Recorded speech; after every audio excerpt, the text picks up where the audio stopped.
In occasione del 40° di fondazione, a nome della comunità trevigiana ho il piacere di consegnare il presente attestato ad Antenna 3 Nord-Est, quale ringraziamento per l'importante presenza nel territorio e per la capacità di raccontare la città,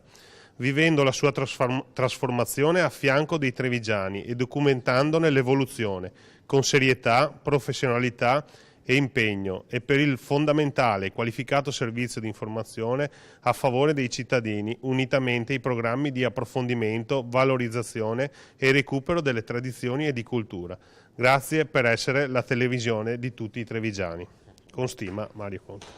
Grazie mille.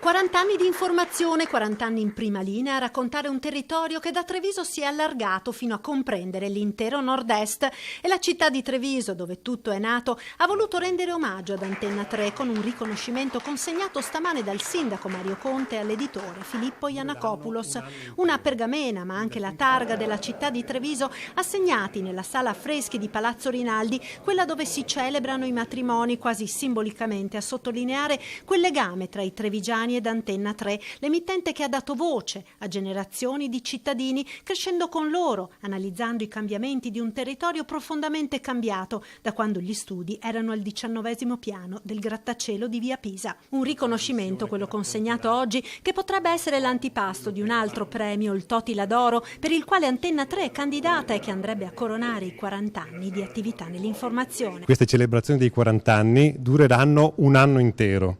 Quindi dal punto di vista di Antenna 3 abbiamo messo su una trasmissione che racconterà la Marcord di quello che eravamo, di come siamo stati